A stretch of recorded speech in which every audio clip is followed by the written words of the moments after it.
챗GPT 다들 아시죠? 공부 열심히 하신 것 같고 책 한 권씩 다 읽으셨고. 아니 요즘엔 진짜 아니시군요. 책을 이렇게나 읽었어요? 아니 그러니까 반칙에 뭐 2권이나 읽을 들고 거고 네. 덜 읽었고. 그렇게 얘기하시는 분은 성함이 똥이엄마? 똥이맘이시고. 네, 저는 더덕이고요. 네 민트마인드입니다. 네, 라벤더입니다. 굉장히 놀라시고 계세요. 그래서 구경하러 왔는데. 구경하러 오신? 구경꾼. 네, 훌륭하십니다. 순간적으로. 네. 분들을 모시고, 기피디고요. 챗GPT 얘기들 많이 하는데, 써보신 분도 있고, 안 써보신 분도 있고, 저는 똥이맘 덕에 많이 들었어요. 저도 몇 가지 써보기는 했는데, 근데 사람들이 저 챗GPT에 대해서 굉장히 좋게 평가하는 사람도 있고, 어떤 사람들은 이거 뭐니? 하는 사람도 있고, 그쵸? 그러니까 오늘 아침에 그 구글 부사장인가? 네. 그분은 사표를 왜 냈어요, 그 냈다고 아저씨? 아침에 갑자기 나 뭔가 다른 거 찾아보려고 하다가 자기 여기서 있으면 자기가 해야 될 말을 못할 것 같다고 사표를 냈다고 그러더라고요. 뭔가 아니, 어디서 돈 더 준다 그래서 옮기는 걸 거예요. 아니 그러니까 많이 할아버지던데 보니까 그 AI 그 인공지능 초기에 멤버였다고 하더라고요. 그래서 자기가 해야 될 말들이 있는데 이 회사에 있으면 안 될 것 같다고 하면서 나왔더라고요. 대기업들의 뭔가, 문제점이 그런 게 좀 있죠. 뭔가 뒷얘기가 있을 것 같은데. 그래서 왜 찾아봤냐면 아침에 저 일단 개념 AGI가 마치 AI에 더 한 발 나서 인간과 가장 흡사한 사고를 할 수 있는 뭔가 할 수 있는 그런 개념이라서 AI가 넓고 얕은. 그렇게 AI가 마치 한 발 더 나아가면 HI가 된다 이런 느낌으로 글을 읽었던 것 같아요. 그렇게도 얘기할 수 있고 아니라고도 할 수 있고. 네. IT 전문가한테 들어봐야 되겠어요. 우리가 이제 파편 같은 짬짬이 듣고 와서 지금 뭔가 정리하고 그래도 싶어서. 나름 제가 석사 때 논문이 뉴럴넷 쪽이었어요. 진짜 앞서가셨다. 몇 년 전이시죠? 마음 안 되죠, 그런 거. 근데 사실 최신 퇴근이라고. 제가 LG전자를 다녔었는데 그때 있었던 연구소 랩이 인공지능 하는 랩이었어요. 그래서 거기에는 그쪽 관련된 논문도 쓰고 뭐 이런 사람들이 좀 있었거든요. 그 사람들끼리 모여서 회식하면서 알파고 나왔을 때 했던 얘기가 뭐냐면 기술적으로 뭐가 발전한 거냐, 뭐가 달라진 게 있냐, 크게. 결론은 없다. 였어요. 없다요? 이게 하드웨어적인 발전과 어떻게 표현해야 돼? 큰 덩어리에서 안 돌아가는 걸 쪼개서 돌아가는 경우들이 있죠. 그러니까 크게 봤을 때 잘 안 되는데 분해시키고 나면은 되는 경우들이 있잖아요. 저 얼마 전에 그랬는데. 뭐 어떤 거요? 세탁기에 이것저것 덩어리째 넣었더니 안 중간에 에러가 나다가 굉장히 좋은 것 같아요. 영화 정확했었어요. 개념이. 좀 꺼내서 따로따로 돌렸더니 잘 돌아가더라고요. 이불이랑 옷이랑 다르게 돌려야 네. 그 말인가요? 비슷할 수도 있어요. 네. 그렇게 하면서 이제 되기 시작한 거예요. 뭐 그런 거에 대해서 얘기를 조금만 좀 기술적인 얘기 너무 깊이 들어가면 머리 아프니까 그런 거 빼고요. 영어 정의 좀 해주세요. 그러니까. 네, 그래서 그것만 조금만 얘기를 하고 갈게요. 일단 뭐냐부터 가볼게요. 이것도 좀 어려우실 수 있는데 그래서 제가 최대한 여기 계신 분들은 저건 아실 것 같아요. 이휘재가 그래 결심했어 이거. 기억나시죠? 지금까지 소프트웨어가 돌아가는 방식은 저거의 무한 반복이라고 생각하시면 돼요. 그래 결심했어. 그래 결심했어. 이거가 계속 반복되는 거예요.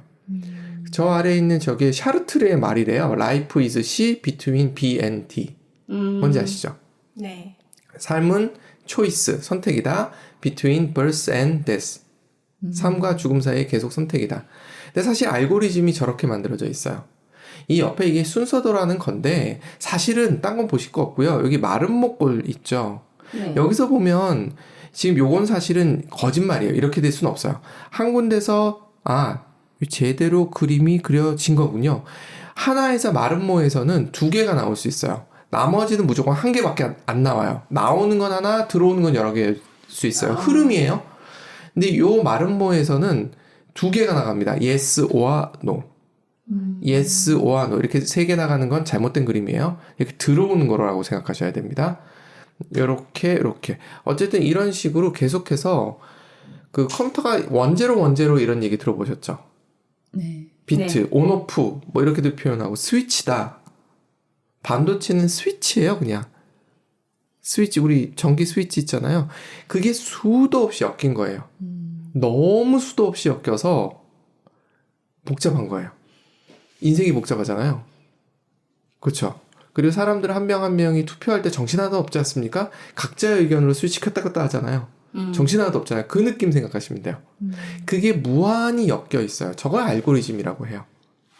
저걸 누가 만들었을까요? 누가 만들까요? 프로그램을 만들 때 저런 알고리즘을 누가 만들까요? 개발자? 천재들이 만들어요.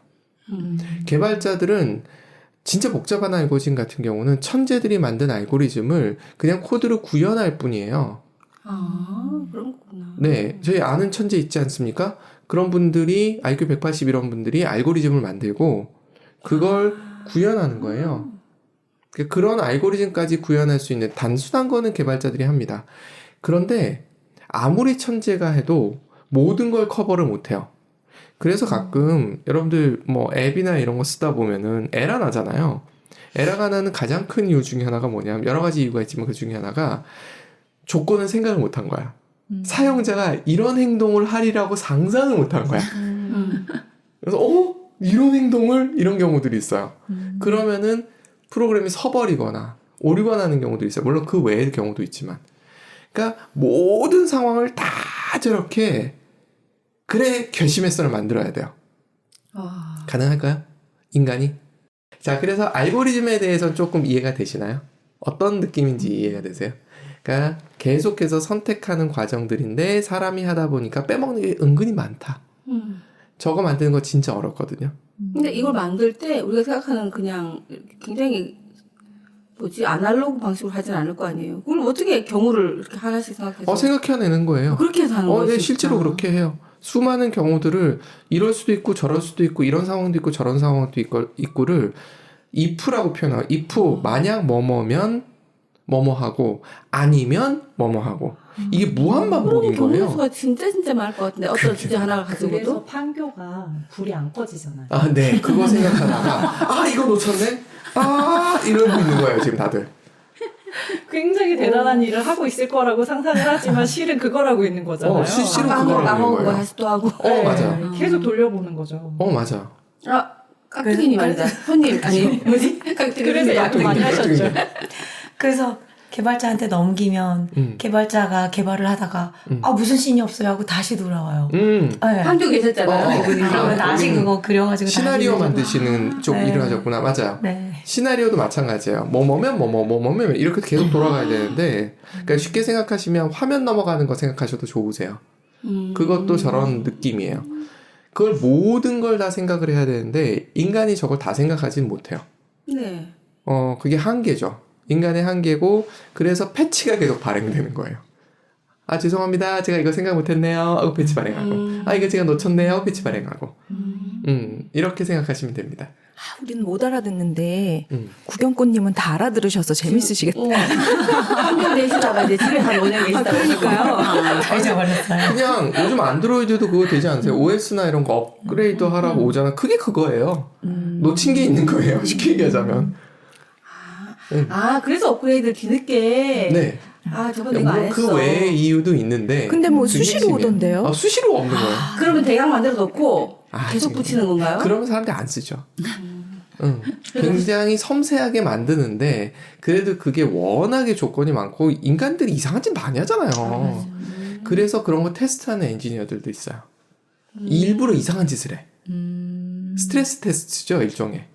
그래가지고 지금 오픈 AI에서 또 그거 개발하고 있다 그러던데 챗 GPT가 엉뚱한 말 하거나 뭔가 뭐 비도덕적이거나 윤리에 그 얘기 좀 드리려고 했던 거예요. 사실 그래서 알고리즘 얘기를 좀 드리는 거예요. 저걸 좀 이해하실 필요가 좀 있어서 용어를 좀 이해하실 필요가 있어서 그 다음에 이해하셨으면 좋겠는 게 딥러닝. 요즘 얘기 많이 하는 게 저거예요. 지금 인공지능이라고 얘기하는 게 전부 다 저건데 사실은 인공지능이 한 분야입니다. 파트예요. 한 파트예요. 근데 요즘은 저걸 그냥 인공지능이라고 하죠.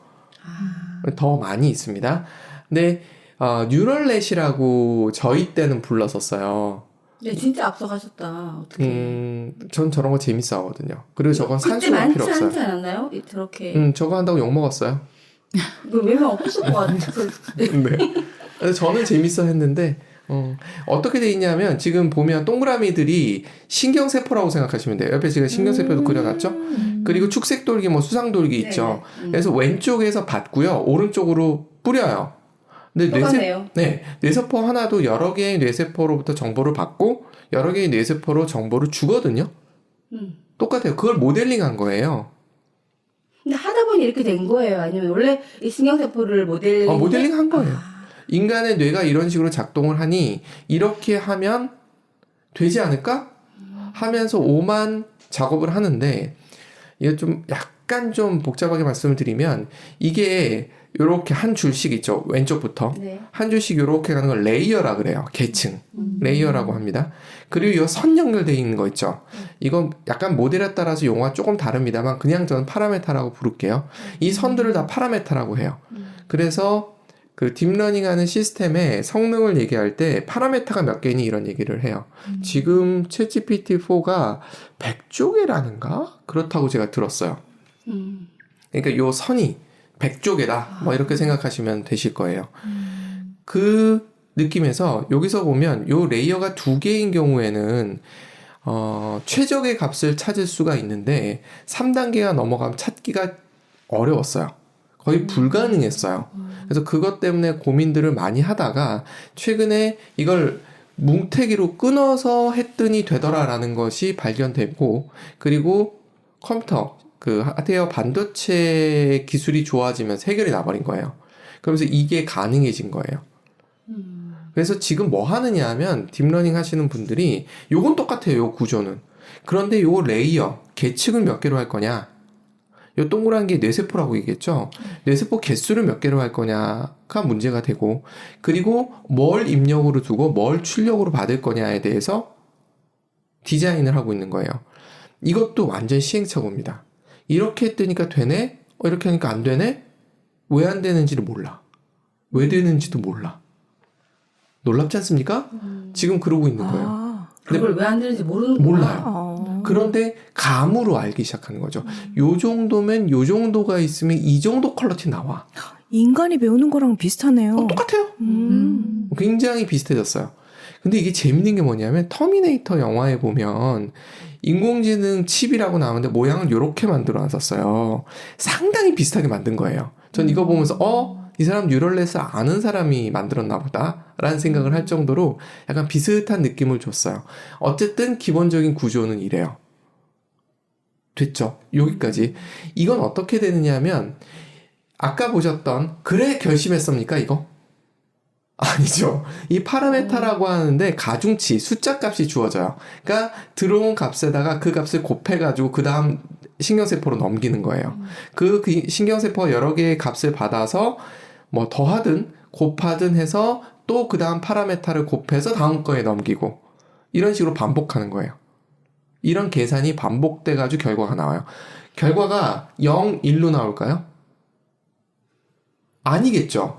if then 하면은 이거면 이거, 저거면 저거가 되잖아요. 알고리즘이면. 딥러닝은 그렇게 안 나와요. 0부터 1까지 중에 얼마 값이 나와요.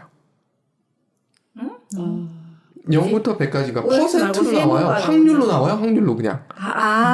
0부터 1까지의 퍼센트가 몇 퍼센트다. 네네네. 그러면 이게 약간 스펙트럼처럼 맞아요. 그 사이사이의 값이 다 나온다. 맞아요. 그렇게 돼요. 그러니까 정확하게 이거야. 아니면 이거야. 이렇게 나오지 않아요. 그렇겠네요. 확실한 게 없었으니까. 맞아요. 이거 계속 곱했다고 생각해 보세요. 그러니까 값이 그렇게 나올 수밖에 없는 거예요. 그래서 이게 몇 퍼센트. 그러니까 영화 좋아하시는 분들은 그게 뭐였더라. 영화가 제목이 갑자기 생각이 안 나는데 이글아이에 보면은 그게 나와요. 저 사람들이 테러리스트니 아니냐를 인공지능이 막 계산을 해서 몇 퍼센트. 이렇게 계산을 해서 내놓는 모습이 나와요. 그렇게 낼 수밖에 없어요, 쟤는. 몇 퍼센트. 그러니까 윤리적이냐 아니냐 몇 퍼센트. 얘는 이렇게밖에 얘기 못해요. 딥러닝의 특징이에요. 네. 이걸 생각하고 나면 저거에 대한 답이 나와요. 챗GPT가 잘못된 답을 한다고? 라고 그거에 대해 사람들이 뭐라 해요? 얘 바보야 이렇게 얘기하는데 원리상 그게 아니에요. 그러니까 어떤 정확한 정보를 찾고 싶으면 알고리즘을 이용하셔야 돼요. 뭘 정확한 정보를 원하면. 우리나라 대통령 누구야? 뭐 이런 거 있죠. 아니면 제가 그러네. 그건 알고리즘이겠네. 네, 예를 들어서 한국인인데 실리콘밸리에서 성공한 소프트웨어 엔지니어 좀 알려줘 그랬더니 엉뚱한 이름이 나와요. 왜 그러냐면 쟤는 저 확률로 계산하고 있거든요. 그러니까 안 보이니까, 그런 데이터가 잘 안 보이니까 확률적으로 그래도 근접한 걸 그냥 보여준 것 뿐이에요, 걔는. 정확하게 원재료로 해가지고 없어요 라고 할 수 있는 시스템이 아닌 거예요. 근데 걔한테 그걸 요구하면, 얘는 그래도 그중 제일 괜찮은 답을 주는 그렇죠. 거구나. 가장 근접한 걸 준 것 뿐이에요. 그러니까 제가 바보인 게 아니라 정확하게 얘기하면 그런 데이터가 없었던 거예요. 그래서 가장 그래도 누군가 잘못 적어둔 거를 보고 그게 맞을 거야 했던 것 뿐이에요. 그렇게 이해하시는 게 맞으세요. 그러면 이거 작전 세력이 오류를 엄청 만들어내려고 마음먹으면 오류 맞아요. 만들어낼 수 있겠는데요? 맞아요. 지금 뒤에 나온 얘기가 딱 그거예요. 빅데이터, 인터넷에 있는 데이터를 기준으로 하는데 인터넷에 있는 데이터가 가짜뉴스가 많아. 그럼 어떻게 될까요? 잘못 학습하는 거지. 그렇게 되는 거예요, 얘기가 저는. 나와 있더라고. 네, 그렇게 될 수밖에 없는 거예요, 쟤는. 그리고 시대가 변하면서 바뀌는 상식들 있죠. 네. 그런 것도 이제 문제가 되는 거예요. 그런 걸 어떻게 조율을 좀 해줘야 돼요. 강화학습이라고도 하고 뭐 그 사람이 얘기를 들어가야 이제 되는데. 얘네들 때려가면서 가르쳐야 된다고. 맞아요. 그게 이게 뭐지? 타격감 있을까요, 얘네들? 맞나요? 근데 이제 왜냐면 피드백을 받은 사람들이 계속 이걸 다시 재활용하냐 안 하냐 그걸 가지고 얘네들한테 이제 채찍질을 하게 되는 거. 그러려면 인건비가 드는 거예요. 그래서 문제가 되는 거예요. 이 인건비가 많이 들어요. 그래서 인형 눈깔 붙이시는 분들이 알바거리들 많이 있어요. 인공지능 회사에서 그거 체크해 주는 거 하면서 그걸 요즘 인공지능 시대에 이 우표 붙이기 아니면 뭔가 봉투 맡겼다 접기. 하던데 저쪽 아프리카 사람들한테. 많습니다. 뭔가 단순 업무. 우리나라도 많이 해요. 그렇구나. 저도 해본 적 있어요. 그러세요? 네, 데이터 라벨링. 데이터 라벨링. 이거 우아하게 표현하시면 돼요. 데이터 라벨링. 있어 보여요. 그게 데이터 라벨링이에요. 눈깔 붙이는 거. 딱 그게 인공지능 시대의 인건 어떻던가요? 붙이기예요. 그게 작년 여름에 했었나?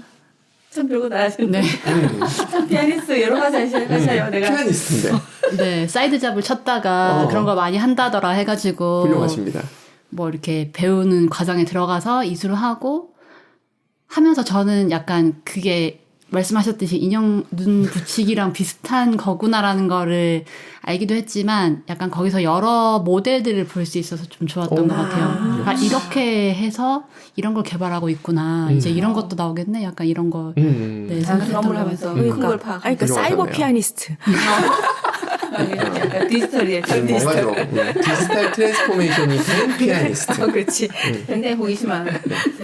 두 번째 써놓은 게 뭐냐면 챗 GPT는 아까 제너럴 인공지능에 대한 이야기를 잠깐 해주셨는데 이거는요. 챗 GPT는 기본적으로 지식을 찾아주는 게 목적이 아니에요.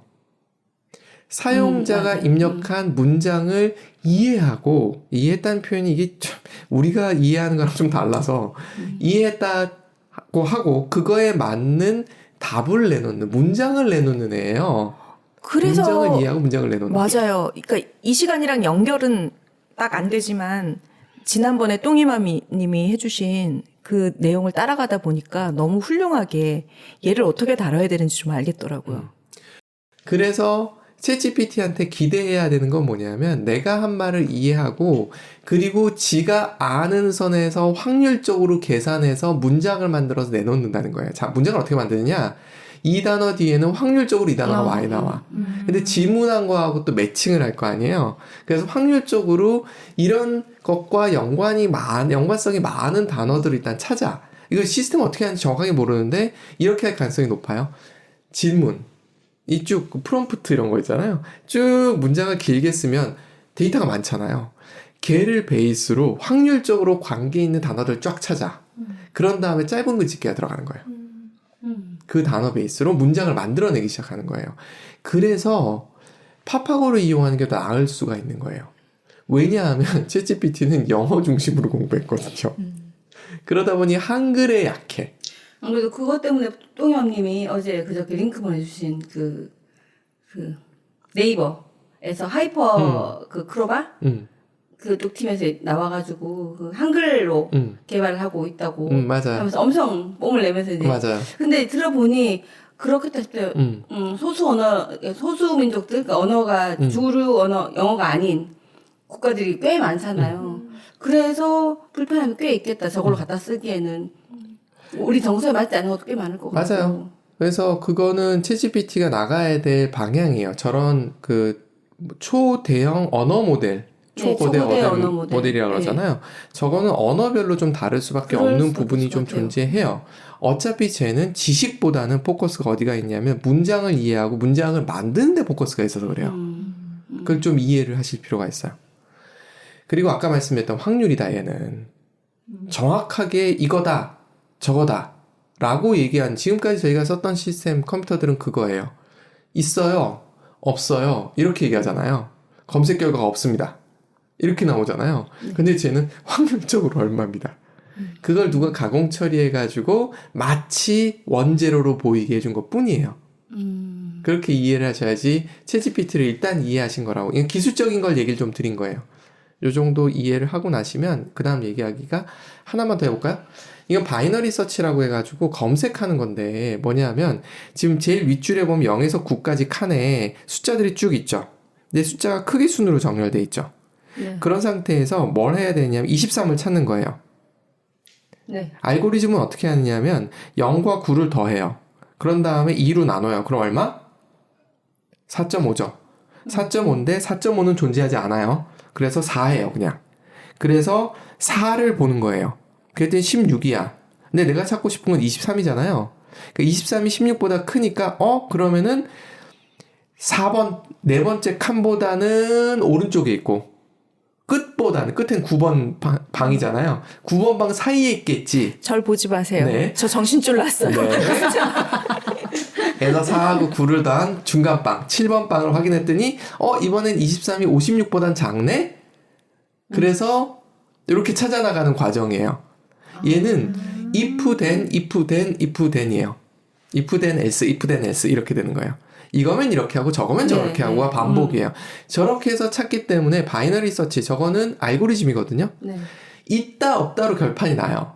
근데 저걸 딥러닝으로 돌리면 어떻게 될까요? 확률적이면서 좀 이상하게 돼버려요. 그렇겠네요. 네.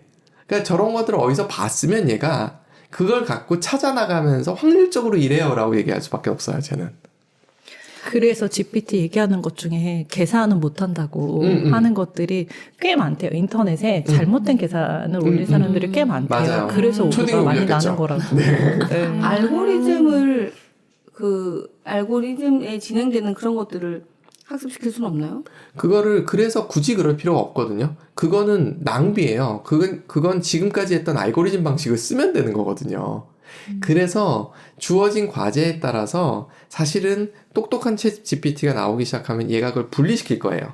얘는 알고리즘에 맡길 일, 그렇죠. 얘는 문장을 그러니까 만들게 그걸 원하는 믹스할 거지. 거예요. 그래서 주면 알아서 둘 중에 하나로 맞아요. 대답을. 그래서 최근에 윤리적인 문제 얘기 나온 것도 네. 마찬가지로 앞에서 필터링을 하는 거예요. 알고리즘으로. 이런 단어는 거부. 이런 문장은 이런 조합은 거부. 예, 저도 이제 그렇게 생각했는데 책을 보다 보니 지금 그래서 묘하게 진짜 기기묘묘하게 챗GPT에 걸을 수 없는 단어를 우회해서 굉장히 문제시 되는 문장들로 지금 검색하고 프롬프트를 내고 있는 문장들이 굉장히 많다는 거예요. 맞아. 잡아낼 수 없을 정도. 근데 그럴 수 있을 것 같아. 얼마든지 하자고 들면. 그래서 계속 가는 거예요. 네, 알바들이 지금 열심히 하고 있는 게 그거거든요. 이 책 같은 경우에도 이미 지금 몇 주가 지난 거잖아요. 네. 그래서 그게 제가 이제 듣기로는 2, 3일 안에 잡힌다고 하더라고요. 열심히 이거는 인력을 갈아 넣어서 제가 아까 패치 발행한다고 말씀드렸잖아요. 네. 빠진 if된을 넣는 거예요, 계속. 예, 요건 그러니까. 또 인간들이 머리를 썼네 하면 또 찾아내고 또 네. 찾아내고. 그러니까 프롬프트를 기술적으로 쓸 수 있는 네. 그런 그것도 개발되고 있고, 이걸 잡아내는 것도 네. 오픈AI 그러네요. 잡아내고 있고, 서로 이제 쫓고 쫓기는. 그러네. 맞아요. 해커들이 계속 있듯이. 맞아요, 맞아요. 똑같은. 아까 사표냈다는 부사장이 얘기하기를 킬러 로봇으로 갈 수 있다고, 그러면서 그랬던 것 같긴 해요. 계속, 대다수들은 그런 위험을 이제 얘기 안 하는데 해보려고 뭔가 기술을 하지만 또 악한 몇몇 사람들은 또 계속 그런 걸 개발해내고 어떻게 그 사이사이를 또 빼주고 들어가서 뭔 짓을 하려고. 그럼요. 이게 그 연구하는 방식 중에 제가 그 건강 공부도 좀 하다 보니까 이런 게 있어요. 메타 어널리시스라는 게 있어요. 이게 뭔지 아세요? 결과들을 가지고 다시 또 맞아요. 논문 결과들을 베이스로 해가지고 그걸 갖고 분석하는 거예요. 저게 제일 위라고 하는 거에 대해서는 반대인데 하여튼 이런 방법이 있는데 이게 사실은 지금 딥러닝 하는 방식이랑 상당히 유사한 방식인 거예요. 현재 있는 데이터 갖고. 그런데 문제가 뭘까요? 메타 어널리시스의 문제점. 그 주어지는 데이터가 옳은지 그런지 없이 싹을 다 스크롤. 그걸 확인할 수 없다는 문제. 네이버 같은 경우도 네이버 뉴스, 네이버 블로그, 네. 그 온갖 얘기들을 싹 다 긁어가지고 하기 때문에 그것이 옳다 그러다를 얘기하기 어렵죠. 그렇죠. 그것도 생각해 보세요. 설탕이 한때는 만병통치약이었던 거 아세요? 설탕뿐이겠어요. 담배도 그랬었어요. 아 담배도? 각성 효과가 있잖아요. 담배도 몸에 좋다고 의사들이 광고했었어요. 네. 이해 안 되죠. 설탕도 그랬고요. 아플 때 피면 네. 뻥 가는구나. 맞아.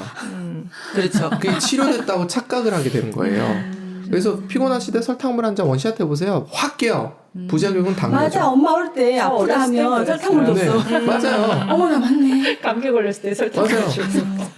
그러니까 그런 데이터가 많이 들어가 있는 인공지능은 어떤 일이 생기겠냐는 거예요. 엄한 답.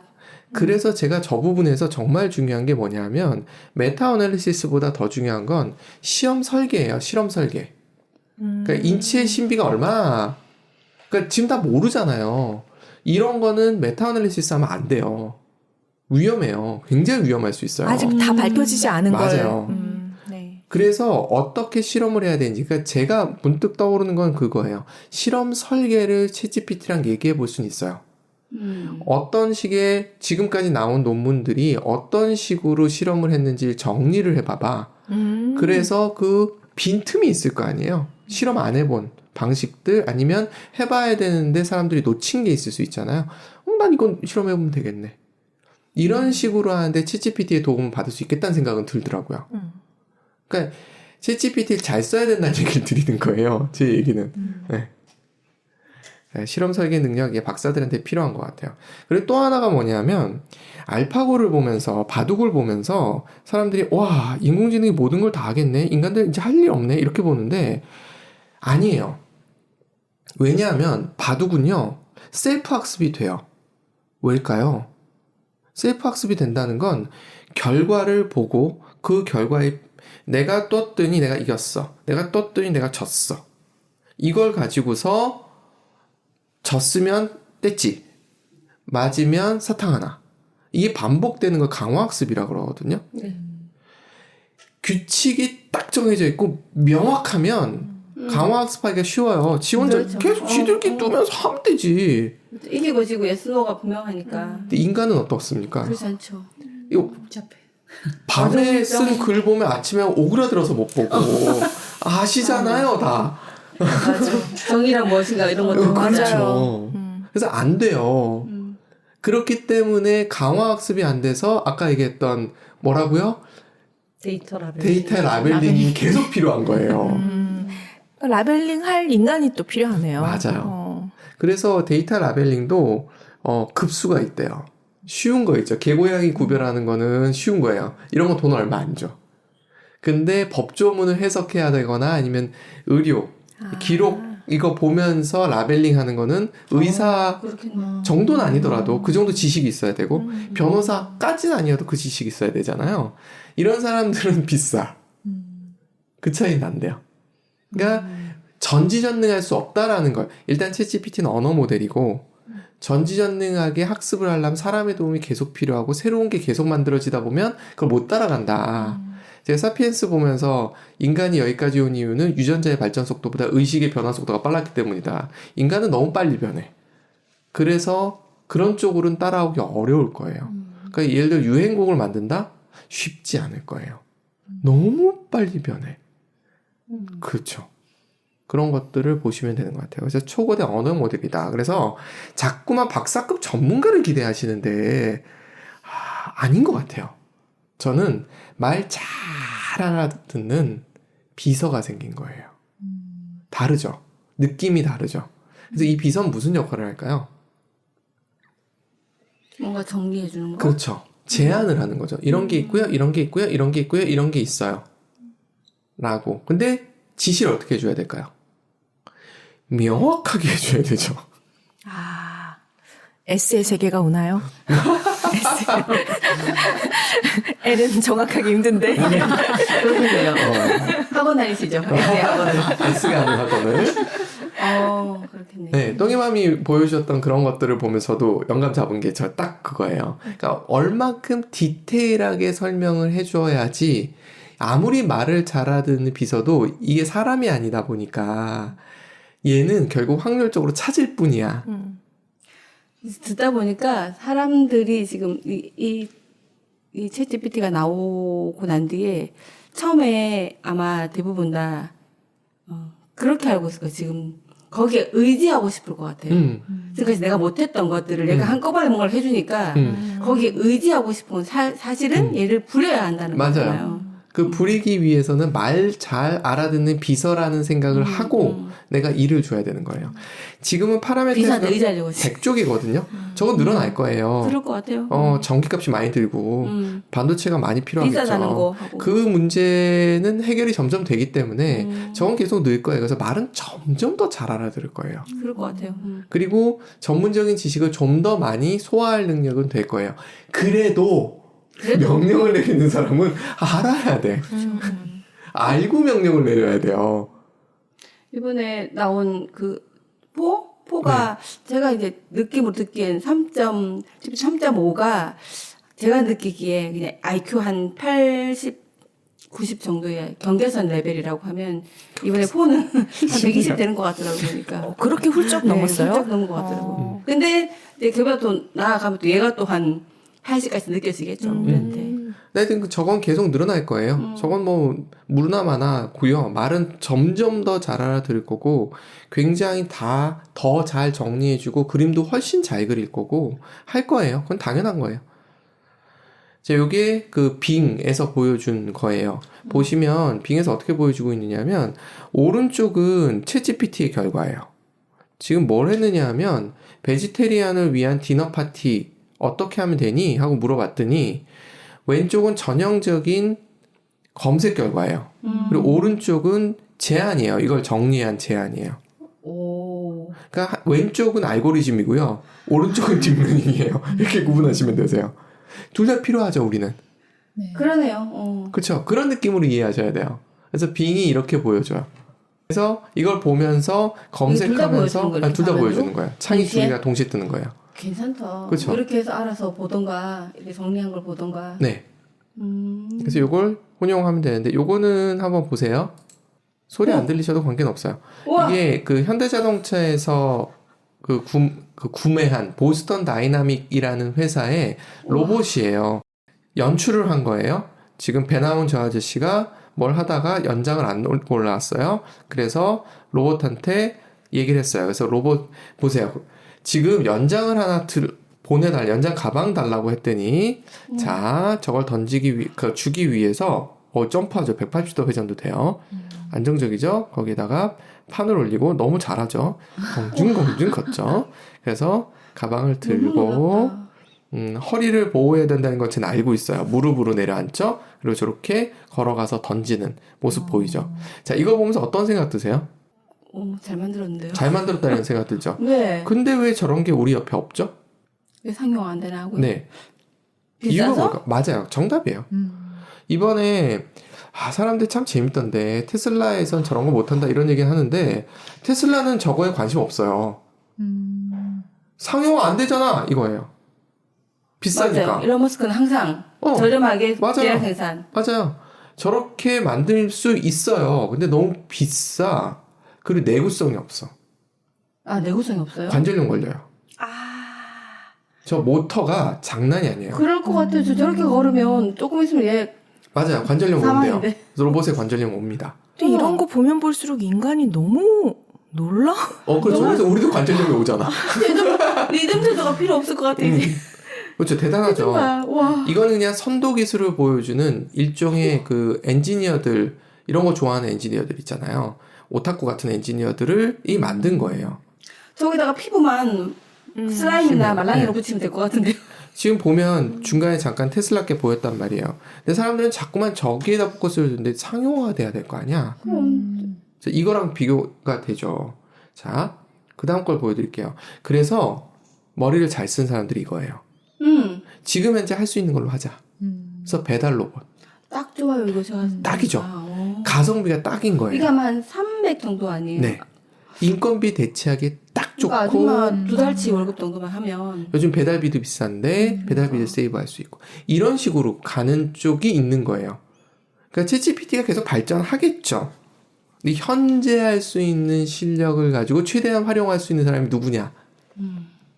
그건 거죠. 아까 그렇게 앞서가는 기술을 약간 그레이드 낮춰서 상용화. 네. 이게 똥맘님이 만드신 그림이에요. 근데 그림이 좀 여러 가지로 좀, 그렇죠. 얘가 어떻게 머리가 아이와 함께 있는 소방차를 그려달라고 주문을 한 거예요. 머리가 어떻게 저기 들어있어? 네. 함께 있죠. 그렇게 있죠. 이해를 잘못한 거야. 아, 그러니까 이 언어에서 우리가 함께 있다는 자체가 서로 공감하는 게 있는데 얘는 지금 함께 있으면 되지. 조건이. 머리가 어디에 들어가 있던. 이것도 실력이 좋아지겠죠. 하지만 현재 수준은 저거기 때문에 저기에 맞춰야 되는 거지. 그렇겠죠? 그래서 뭘로 봐야 되냐 하면 이게 14년 주기설이 있습니다.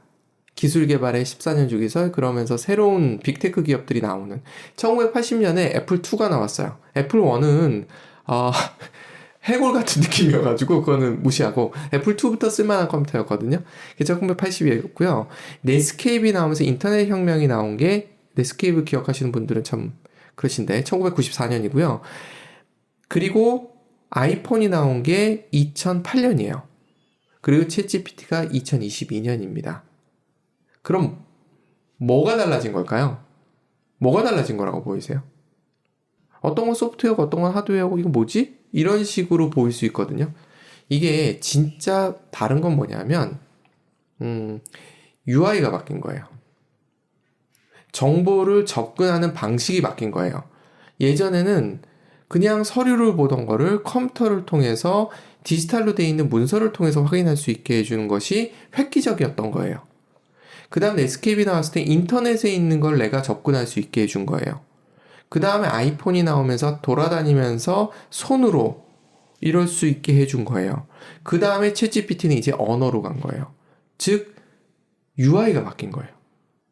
이게 키워드인 거예요. 근데 자꾸 딴 걸 보고 있는 거예요, 사람들이. 딴 데 집중을 하고 있다는 걸 보고 있는 거죠, 저도.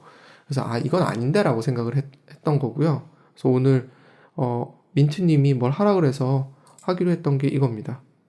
이제 UI가 바뀌었잖아요. 그러니까 예전엔 타이핑 실력이 필요했죠. 그쵸? 마우스 이렇게 쓰고 했었죠. 지금은 뭘 씁니까? 말로 하죠. 그러니까 어떤 능력이 필요해요? 국어 능력이 필요해요. 국어 실력이 필요한 세상이 된 거예요. 그리고 또 하나는 뭐냐면 관찰 능력이 필요해요. 왜냐하면 묘사를 해야 되거든요. 정확하게 묘사해주고 정확하게 설명해야 되거든요. 그러니까 글쓰기 공부가 더 필요한 세상으로 가는 거예요. 글을 더 많이 쓰셔야 되고요. 책을 더 많이 읽어야 되는 세상이 돼버린 거예요. 그걸 안 하시는 분들은 이 UI를 쓰지를 못해. 그래서 저는 생각해보니까 이게 챗GPT 나오면서 뭔가를 간편하게 내 비서같이 뭔가 정리를 해주잖아요.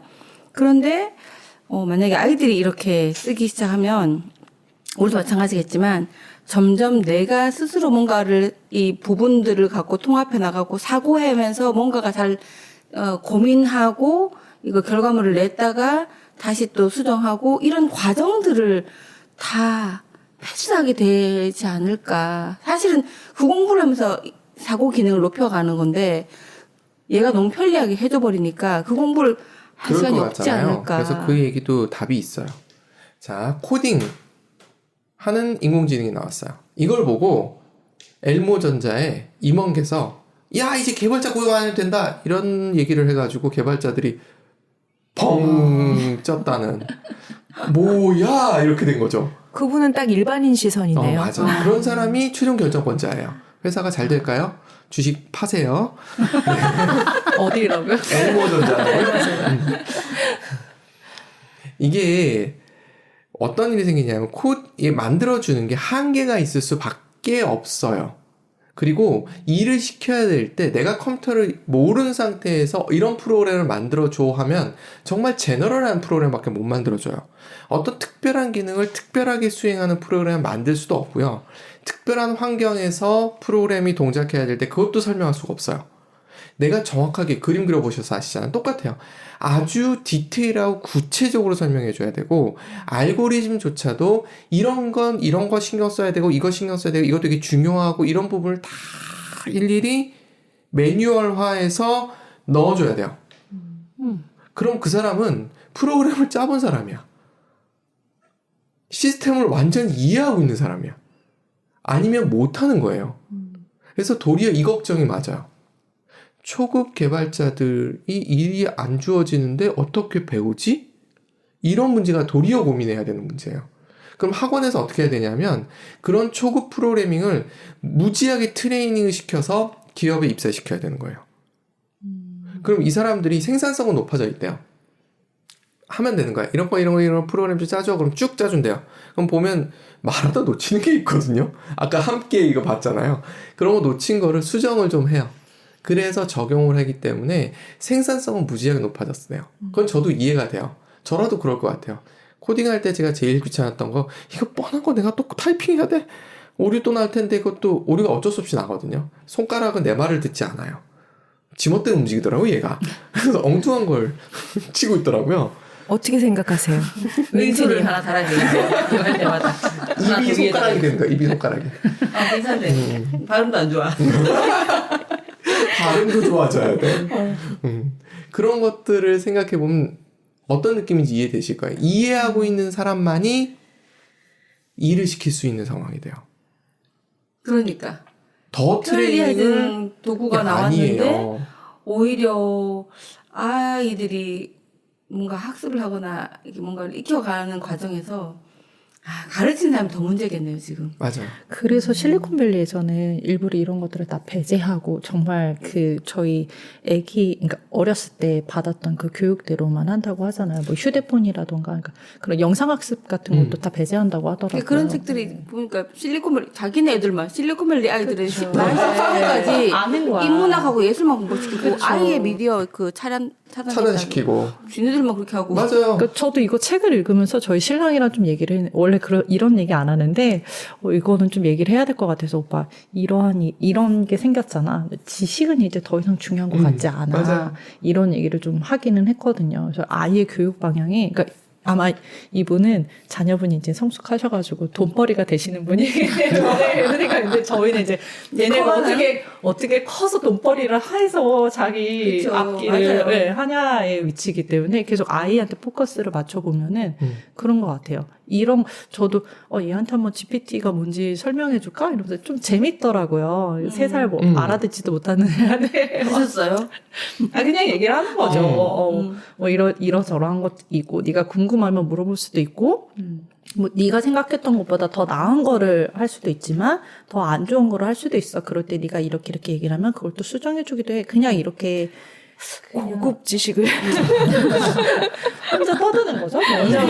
그냥 떠드는 거죠. 봤든 안 봤든 얘기를 하다 보니까 얘한테는 이것보다 더 중요한 게 실리콘밸리처럼 정말 책 읽고 맞아요. 얘가 어떻게 생각하는지 얘 마음대로 생각하게끔 내뱉고 이런 게 훨씬 더 중요하겠더라고요. 그러니까 더더욱 인문학적인 예술적인 그걸 키울 수 있게끔. 저도 설명을 해주려고 했는데 초등학교 고학년이다 보니까 설명을 해주면 여차하면 모든 숙제를 여기서 할 것 같은 거예요, 이제. 안 되겠는 거예요, 아직까지. 예를 들어서 정말 힘들어하는 매주 월요일 그 고전책 읽으면서 리뷰하는 숙제가 있거든요. 잘해주죠. 선생님 오시면 팩트하죠. 점검하거든요. 가르쳐주면 백방 그걸로 검색해서 근데 팁을 하나 더 줘야죠. 내가 숙제하기 싫은데 억지로 하는 티를 내줘. 이러면 잘해주거든요, GPT가. 뭐 그렇게 안 하더라도 어쨌든 네. 요런 지금 단계에서는 학생들 이제 초등학교 1학년부터 시작해서는 이렇게 활용될 수 있겠다 이게 교육이 달라져야 되겠다. 저는 소프트웨어를 했던 사람이고 네. 인공지능을 그래서 조금 맛을 봤던 사람이잖아요. 네. 근데 제가 프로그램을 가르칠 때 어떻게 하냐면 숙제 해오잖아요. 했네 하고 지나가지 않아요. 자 이제부터 설명한다 시작. 그럼 애들이 미칠라 그래요. 그렇죠. 그래서 제가 몇 개를 지워요. 자 채워봐. 저를 아주 미워하고 제 수명은 계속 늘어납니다. 그거 괜찮네요. 그런 교수들에 대한 얘기를 네. 저도 아이가 7세다 보니까 이제 딱 갈림길을 섰어요. 이제 내년이면은 그 초등학교에 보내야 하는데 저 교육의 현장에 아이를 보내는 것이 맞을까 이런 고민을 하면서 지난주에는 요즘에 패드 학습지가 유행이거든요. 그래서 그래 한번 비교해보자 하면서 세 군데를 비교를 지금 하고 있는데 약간 컨셉들이 조금 다른 거예요. 그래서 이제 나름 한 군데를 정했는데 그것 또한 이제 보람님 얘기처럼 이렇게 영상으로 학습을 하는 게 맞나 아직 거기에 대해서 찜찜하기도 하고 뭔가 이렇게 초등 생활을 잘 하기 위해서 만들어진 컨텐츠들의 아이를 이렇게 집어넣는 것이 맞는 것인가 그런 생각을 하게 되더라고요. 저도 그런 미디어 교육을 워낙 많이 이렇게 오잖아요. 막 해보라고 그 패드를 빌려주거든요. 일주일 써보라고. 저도 3개 정도 해서 제가 일주일씩 같이 써봤는데 안 되겠다고 저는 말았어요. 거기다가 너무 시각적인 자료가 너무 크고 거기 문제들이 1, 2, 3, 4에 체크하는 거예요. 아무거나 눌러보면 답이 나오거든요. 그렇게 진행되더라고. 그래서 아날로그식으로 하는데 최근에 나온 거는 그 아이의 기존 데이터까지 다 입력이 되어 있는 거예요. 그래서 그렇게 해서 찍으면 이거는 얘가 고민하지 않고 그냥 찍었다라는 것까지 분석이 가능하다고 하더라고요. 이제 많이 늘어가서요. 문제 네. 푸는 시간에 따라서 얘가 얼마나 숙지됐는지에 따라서 다음 문제도 난이도를 조절하고 네, 그렇게. 여기 국내 베스트 기업 중에서 20위 정도가 웅진이더라고요.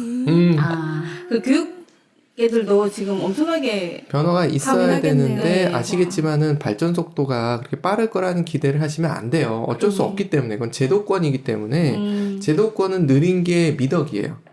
그걸 뭐라 할 건 아니고 그냥 우리는 의식이 발전하고 있으니까 우리 의식 수준에 그래서 컴퓨터 교육을 한다라고 했을 때 여러 가지 방법들이 있는데 아주 기본적인 알고리즘에 대한 이해 그리고 저런 인공지능의 원리에 대한 이해 정도를 할 수 있는 커리큘럼들이 좀 필요하다는 생각은 들어요. 아이들이 이해할 수 있는 수준에서.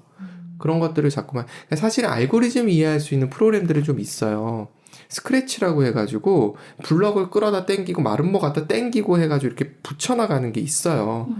그런 걸로 만들 수 있는 게 있거든요. 그런 거 갖고 해보시면 알고리즘을 이해할 수 있어요. 근데 이 딥러닝은 조금 또 다른 거라서 저는 알고리즘을 아주 대학 2학년 때 저기 행동수정 할 때 그 아이에게 이 행동 A 행동을 B 행동으로 수정하기 위해서 그 알고리즘을 짠 기억이 나네요. 그래서 어떻게 하는 느낌만 살짝 있는데 엄청 골 잡았던 것 같아요. 이게 내 맘대로 잘 안 되는 것 같아요. A 행동에서 B 행동으로 가기 위한 여러 가지 yes, no 꺾어 들어가는 것들. 그리고 인공지능 좋은 것 이해는 저는 확률 통계라고 봐요. 확률 통계를 이해하면 되거든요. 그래서 주사위 놀이를 하면서 확률, 로또를 하면서 확률 이런 거 공부를 하실 수 있는 재밌는 심하게 게임이네. 진짜 못하겠더라고요. 최악이었어요, 심하게. 하여튼 한번 해보시면 될 것 같고요. 이거 어떠세요? 인공지능이 만든 작품에 대한 소유권은 어떻게 될까요? 저작권은 소유. 제 아래 답을 적어놨죠. 제 생각이에요. 이 작품에서 저작권도 저작권이지만 그 네이버 얘기를 들었을 때 그 네이버에 있는 모든 자료들을 싹 다 끌어갖고 했잖아요. 그걸로 얘네들을 학습시키고 챗GPT가 대답을 하게 되고 이렇게 됐을 때 그 글들이 다 블로그도 있고 뭐 이러잖아요. 그 전체가 다 소유권 다 엉켜져 있을 건데 거기서부터 이미 문제가 되고 이미 몇몇 기업들하고는 소송 왔다 갔다 한다. 돈을 내야 될 거예요. 그 부분 넘어서 저 부분이 저는 저작권이 주어질 거라고 생각되는 거예요. 질문 또는 스크립트가 저작권이 있을 거예요. 명령서가 저작권을 가지게 될 거예요. 근데 초기 저작자와 생성 AI와 질문자 이 세 가지 다 각각의 의미가 있다고 또 볼 수도 있죠. 있겠던데 보니까. 있는데 제가 봤을 때 가장 큰 시장은 저 시장일 거예요. 질문 혹은 스크립트를 만들어내는 쪽, 그 사람들이 가지는 저작권. 이런 거 만들려면 이렇게 해야 되고 일종의 템플릿을 만들어줄 수도 있거든요. 이런 템플릿으로 기본적으로 하셔가지고 거기다 이렇게 넣으면 돼요 라는 걸 만드는 쪽, 이런 쪽이 굉장히 큰 비즈니스 모델이 되지 않을까라는 생각이 드는 거예요. 저거 필요하거든요. 저거 아무나 못하거든요. 저 어려워요. 이게 쉽게 생각하면 엑셀이라고 생각을 하면 될 것 같아요. 저희가 그냥 엑셀표로 기본적인 데이터들 정리하는 건 누구나 다 하잖아요. 근데 그걸로 매크로 돌리고 못해요, 저. 누구나 하는 표현을 굉장히 조심스럽게 사용하죠. 많은 사람들이, 네. 많은 직장인들이 엑셀을 기본적으로 다루잖아요. 근데 그거보다 좀 고급된 기능들, 뭐 매크로를 돌린다거나 그걸로 보고서를 만든다거나 그런 것들은 그러니까 그 유료 컨텐츠로 많이 팔고 있거든요. 그런 개념으로 접근을 하면은 그냥 간단한 것들은 왜 우리가 GPT 명령어를 쓰는데 그거를 그 저작권이 필요해?라고 생각을 하시는 분들은 정말 일반적으로 그냥 훑어서 할 수 있는 사람들인 거고, 진짜 전문직 사람들한테 오히려 더 많이 필요한 것 같긴 해요. 맞아요. 이거는 제가 봤을 때 그래서 글쓰기 잘 하고 문장 잘 만들고 제가 봤을 때 인터뷰하면서 뭐가 필요하신데요 하면서 그걸 계속 끌어내는 거죠. 그런 능력이 있으신 분들이 제가 봤을 때 경쟁력을 굉장히 가지게 될 거라는 게 보여지더라고요. 그런 생각이 좀 들었고요. 기본적으로 빅데이터를 기본으로 해서 이거 했던 얘기 반복이에요. 기존 정보를 기반으로 해서 다양한 조합은 가능하지만 전문가 그 이상은 안 된다는 거 말씀드린 거죠. 새로운 정보가 들어왔을 때 문제가 되는 거고, 전문가 인공지능도 가능은 해요. 가능은 한데 문제가 뭐냐면 전문가 함정에 빠질 수 있어요. 전문가의 특징은 한쪽은 많이 하는데 다른 쪽은 약하잖아요. 그리고 서로 진짜는 뭐냐 하면 융합이거든요. 컨버전스거든요. 그러니까 서로 다른 지식들이 섞여야 되는데 과연 그걸 어느 정도 해줄 수 있을 것이냐. 전문가 인공지능을 만들었어. 다른 전문가 인공지능이 어떻게 콜라보를 시키지? 이것도 고민거리예요. 물론 누군가 또 해결을 하겠지만 어쨌든 그런 것들은 아직은 안 되고 있다는 거고요. 또 하나는 새로운 정보와 과거의 정보가 충돌할 때, 제가 BTS를 적어놨는데 예를 들어 한 20년 전에 챗GPT가 있었다고 가정을 해볼게요. 지금 성능 정도에. 거기다가 한국에서 빌보드 탑 100, 핫 100인가에 1위 하는 팀이 나올까? 라고 물었으면 그런 적 없고요. 불가능합니다. 이렇게 나올 거예요. 재벌집 막내 아들에도 그 얘기 나오잖아요. 송중기의 형이 그래 우리나라 가수가 거기서 탑백에 들어가고 아카데미상 받고 말도 안 돼. 오 이렇게 쳐다보는 장면이 나오잖아요. 그때 얘기했으면 저거 말도 안 되는 얘기라고 했을 거예요. 그러니까 인공지능의 한계예요. 저건 딥러닝의 한계예요. 예측 안 돼요. 마치 점쟁이들이 과거는 잘 보는데 미래 못 보는 거랑 비슷한 상황일 수 있어요. 과거 걸로 학습시켰으니까. 항상 과거 기준이라는 걸 생각해 주셔야 돼요. 그리고 선택과 결정은 결국은 그래서 왜냐면 미래니까. 점쟁이들이 그러잖아요. 하는 얘기가 딱 그거잖아요. 똑같아요. 미래는 결국 내 선택이고 내 결정이야. 그러니까 쭉 제안은 해줘요. 과거 기준으로. 그러니까 뭐냐면 주식하시는 분들 중에 주식을 과거 기준으로 데이터를 갖고서 하는 프로그램들이 있어. 알고리즘들이. 돈 벌어야 되잖아요. 못 벌어요. 왜 그럴까요? 인간들이 계속 변해. 미래는 알 수가 없어. 제가 좋아하는 만화의 한 구절입니다. 인생은 예측 불허. 그래서 의미를 가진다. 이렇게 표현까지 할 정도로 예측 불허예요. 과거를 잘 정리해준다 정도. 그리고 언어 모델이잖아요. 제가 가끔 가다가 역사학자들이 쓴 책 읽을 때 너무 힘들어요. 이 사람들은 고어를 너무 많이 봐서 고어2로 썼단 말이에요. 미쳐요. 읽을 때. 어떤 느낌인지 아시죠? 지금 그 느낌이시죠? 아까 표 봤을 때. 이거 무슨 얘기지? 이러면서, 네, 그렇죠. 그런 것들도 있기 때문에 이거 쉽지 않을 거예요. 그런 것들을 보시고 반도체 얘기 좀 하면서 마무리 짓게요. 반도체가 CPU, GPU가 뭐냐면 그래픽이에요. 전용이에요. 그 NPU가 이게 뉴럴이란 뜻이에요. 이걸 TPU라고 부르는 사람도 있는데 별로 중요하지 않고 일반적인 CPU는 아까 보여드렸던 알고리즘에 최적화된 애들이에요. GPU는 엔비디아라는 데서 만드는데 이걸 아까 제가 처음에 노드들 레이어 이런 거 설명을 드렸잖아요. GPU가 화면이잖아요. 화면이 저 점이 가로 세로로 빽빽하게 있는 거 아세요?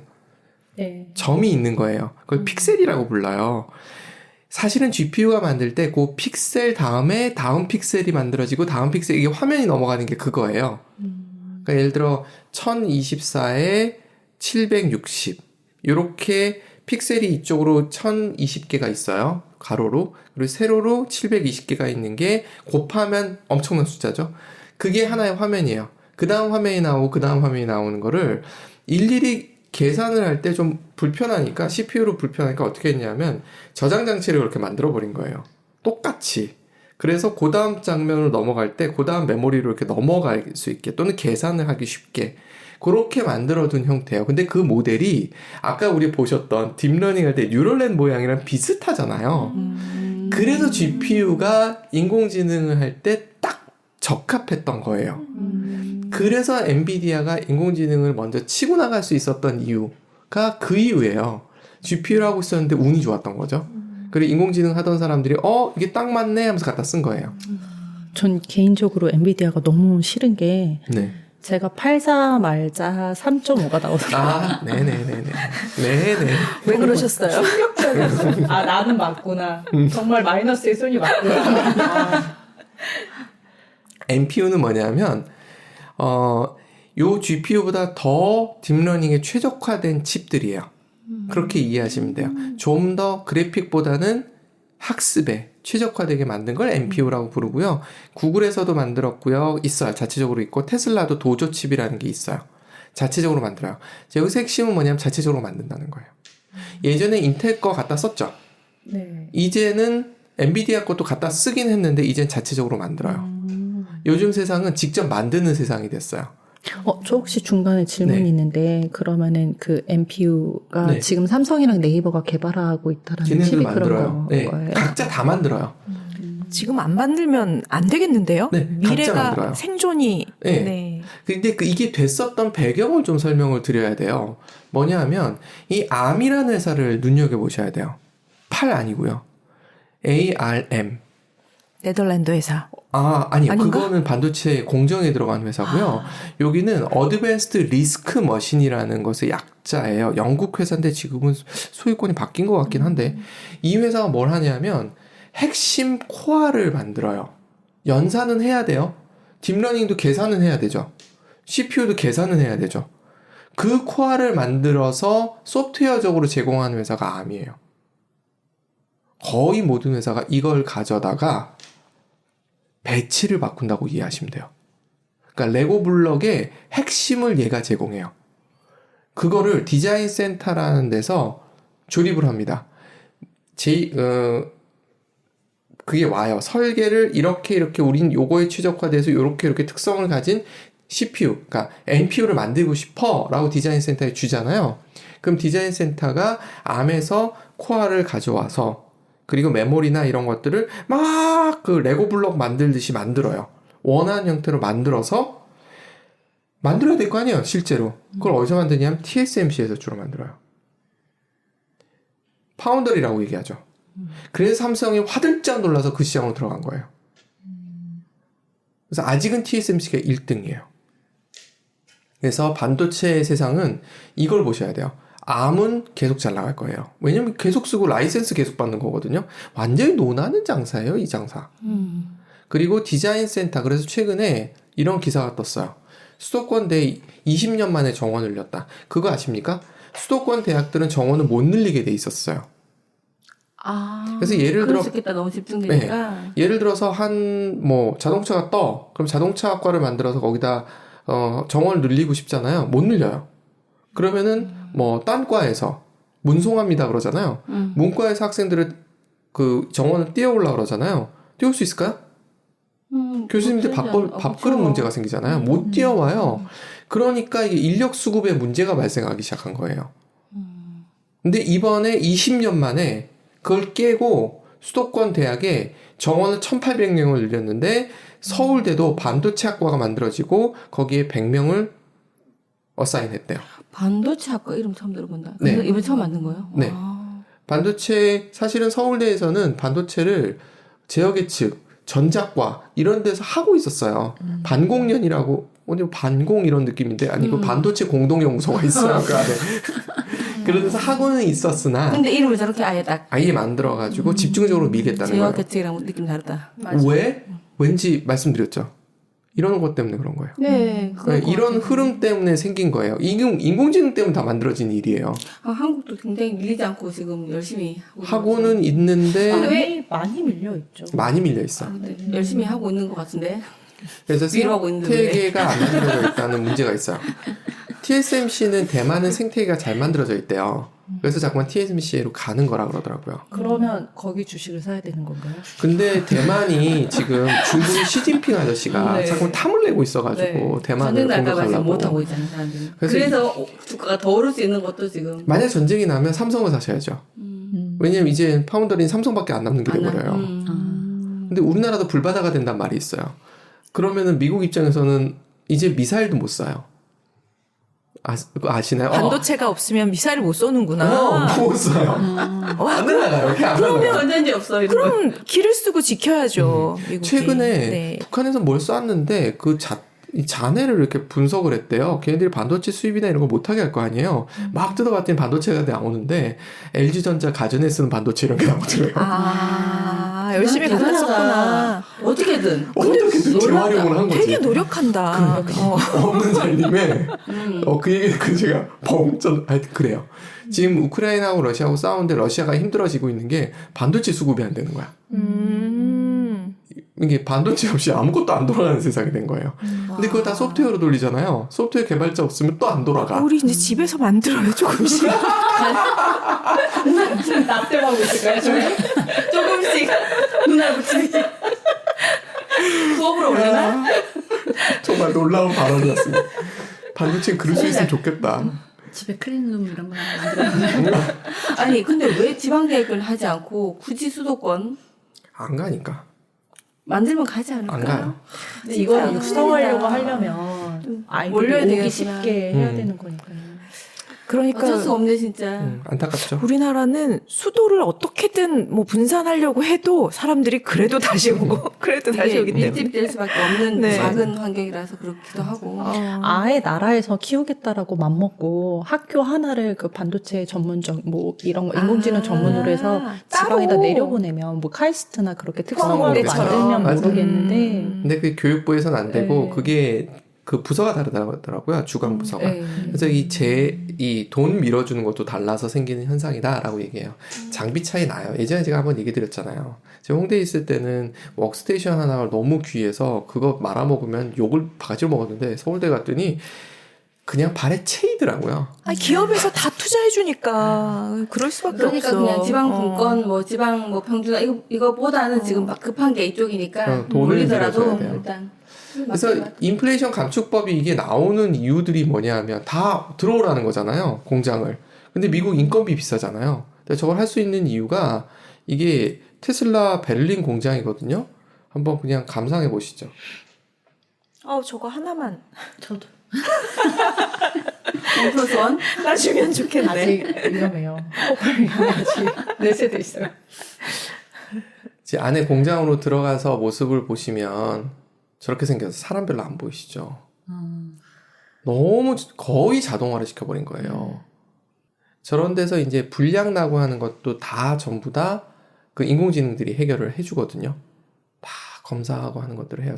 제가 대학원 때 저런 거 하는 팀들이 있었어요. 그때만 해도 정말 한계도 많았고 했는데 지금은 뭐 일론 머스크가 대단한 거예요. 현재 있는 기술을 최대한 활용해서 최대한 자동화를 시켜서 최대한 한 명 있다, 인건비가 안 한 되게. 명, 사람. 사람이 전혀 없진 않아요. 있긴 있어요. 어쩔 수 없는 부분에 사람들이 있습니다. 그거 아십니까? 석탄에서 석유로 넘어간 이유 아세요? 효율이 좋다도 있는데 또 하나는 뭐냐면 석탄은 삽으로 퍼서 넣어야 되잖아요. 근데 석유는 흘러가잖아. 그게 굉장히 중요한 이유였대요. 효율에. 그러니까 인건비가 확 떨어지는 거죠. 그렇겠네요. 저런 것들을 보시면 왜 그 인플레이션 감축법을 할 수 있는지 그리고 그거에 자동화나 이런데 인공지능이 얼마나 들어가는지 이런 것들이 다 연결돼 있어요. 모든 것이 연결돼 있다라는 걸 생각하시면서 기빈님 학교를 너무 일찍 가셨다. 조금만 더 늦게 갔으면 지금 피크 썼을 텐데 뛰셨어야죠. 너무 일찍 갔네. 근데 너무 저거 보면서 앞서갔네. 생각이 드는 게 그 인간의 심리에 대해서 좀 더 사람들이 깊게 파고들 것 같아요. 너무 고독하잖아요. 저 사람 하나하나에 대해서 이제는 사람들도 계속 줄고 있는데 정말 이제 GPT 네. 언니가 오빠는 모르겠지만 상담도 해주지 않을까요? 언니도 만들고 오빠도 만들지 않을까요? 상담도 성별을 사람이랑 부여하고 나이도 진짜 따뜻한 부여하고 손길이랑 그러니까 저렴하게 GPT 언니한테 상담 좀 받다가 돈 좀 생기면 이제 사람한테 가고 이렇게 되는 거죠. 그렇죠. 가격 차이가 분명히 맞습니다. 나겠죠. 그래서 지금 생각해 보시면 좋은 게 제가 지금 만드는 것 쪽에 집중했잖아요. 네. 만드는 건 어떻게 될까요? 싸져요. 그래서 테슬라가 계속 자동차 그렇겠네요. 값을 떨어뜨리는 거예요. 자동화 되니까. 인건비 안 드니까. 계속 떨어지게 돼 있는 거고. 그래서 TV를 만들었던 LG의 시총이 18조인데 저희는 냉장고 들어있고 다 들어간 게 18조잖아요.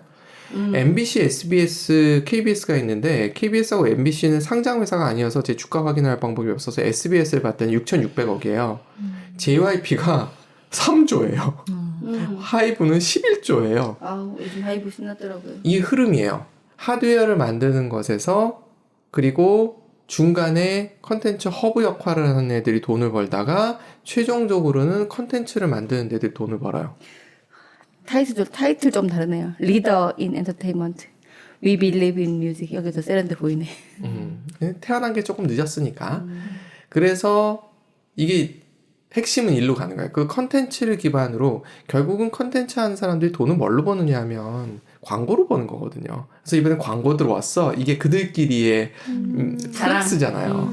그러니까 이 결국은 디지털 마케팅으로 다 넘어가는 거예요. 그래서 이쪽에서 어떤 형태의 흐름이 나올지도 궁금해요. 이게 완전히 UI가 바뀐 거기 때문에 우리가 홈페이지로 보던 것이 모바일로 넘어가면서 왕창 바뀌어버렸잖아요. 바뀌었거든요. 그러니까 이런 것들을 생각해 봐야 돼요. 그러니까 예전에 TV에서 보던 광고 아니면 옥탑에서 이 광고에서 보던 게 홈페이지로 넘어가더니 모바일로 넘어가더니 챗GPT가 되면 어떻게 될까? 그래서 구글에서 그걸 고민한다더라고. 어디다가 지금 광고를 집어넣어야 될지 챗GPT 들어가면. 제가 봤을 때는 지금까지 생각했던 방식으로 하면은 안 될 되겠죠. 거예요. 완전히 다른 방식. 왜냐하면 UI가 대화형이기 때문에 그거에 맞춘 새로운 형태의 디지털 마케팅이 나와야 되는 시점인 거예요. 이거 누군가 천재가 툭 던질 거예요. 그래서 뭘 해야 되냐면 우린 천재는 아니니까 우리는 0.1%는 아니고 0.9%는 할 수 있거든요. 눈을 크게 뜨고 보고 있어야 돼요. 누가 디지털 마케팅에서 희한한 걸 들고 저거 이러면 쫓아가면 돼요. 제가 그런 의미에서 적은 거예요. 저도 몰라요. 그리고 또 하나가 뭐냐면 이 카카오뱅크, K뱅크, 토스뱅크가 있는데 K뱅크는 별거 없고 토스뱅크가 사람들이 좋아하는 이유가 뭐였을까? UX, UI예요. 모바일 환경이 최적화된 UX, UI를 만들어낸 거예요. 근데 K뱅크도 지금 거의 토스랑 뭐 거의 맞먹던데 이제 보니까? 거길 따라 흉내를 내는 거죠. 흉내를 내면서 따라가기 시작한 K뱅크가 좀 더 거예요. 늦게 나왔나요? 아니 먼저 나왔어요. 먼저 나왔나? 근데 그걸 못했던 거예요. 카카오는 이모티콘으로 승부를 받고 그리고 얘들은 DNA가 모바일이야. 카카오도. 그래서 된 네네. 거야. 근데 토스는 그 이상이야. 맞아요. 그래서 완전히 그거 나갔던 거예요. DNA가 다른 거예요. 그래서 따라가는 거예요. 흉내를 내는 거예요. 그래서 챗GPT는 UX, UI다. 유저 익스피리언스, 유저 인터페이스다. 라는 생각을 하시면서 홈페이지가 나왔을 땐 키보드하고 마우스였거든요. 그때 구글하고 네이버가 떴단 말이에요. 얘들이 플랫폼이 됐었어요. 그리고 여기에 맞춘 수많은 서비스들이 나왔던 거죠. 그 다음 모바일로 넘어가면서 손가락. 그 애플의 스티브 잡스가 그랬잖아요. 디지타이저, 이 펜. 그게 왜 필요하냐? 5개나 있는데. 이렇게 표현했거든요. 그게 핵심이었던 거예요. 그리고 카메라. 그래서 인스타하고 유튜브가 뜬 거예요. UX, UI가 바뀐 거예요. 자, 그 다음은 대화형이란 말이에요. 모르겠어요, 저도. 그냥 던지기만 한 거예요. UX, UI가 대화일 때 무슨 일이 생길까? 우리 아이디어를 모아보도록 하죠.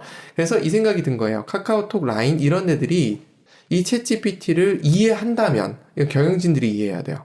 이해한다면 뭔가를 내놓을 거예요. 근데 좀 문득 아이메시지 아시죠? 초록창과 이 보라색 창이라고 해야 됩니까? 이 창의 차이. 그래서 미국 애들 젊은 애들이 아이폰을 쓰이는 이유 아시죠? 초록색이 뜨면 왕따 당한대요. 그래서 이걸 써야 된대요. 근데 얘네들이 채팅 기능을 갖고 있단 말이에요. 거기에 시리를 계속 테스트하고 있었단 말이에요. 야, 또 애플이야? 이런 생각이 드는 거죠. 애플은 이런 거 진짜 잘하거든요. 그래서 챗GPT 형태 UX, UI 시대에 또 애플이 치고 나가는 거야? 라는 생각 한 번쯤은 해봤으면 좋겠다. 그리고 그거에 맞춰서 이제 플랫폼이 만들어지고 뭔가 만들어지면 크리에이터들이 글로 이제 쏠릴 거예요. 지금까지는 인스타, 뭐 유튜브 이런 쪽 크리에이터들이었는데 이들이 형태가 좀 바뀌는 뭔가가 나올 거예요. 그리고 모멘텀도 생길 거고 그러면 새로운 시장이 만들어질 거고 거기서 누군가는 대박을 내겠죠. 그래서 계속 똑같은 얘기입니다. 우리는 창작은 못하더라도 눈 크게 뜨고 귀 쫑긋하고 어디서 누가 만들면 혹시나 하고 한번 기득겨 보고 이런 거 계속하면 좋지 않을까 하는 게 제 결론입니다. 결론이 참 허접하죠? 네.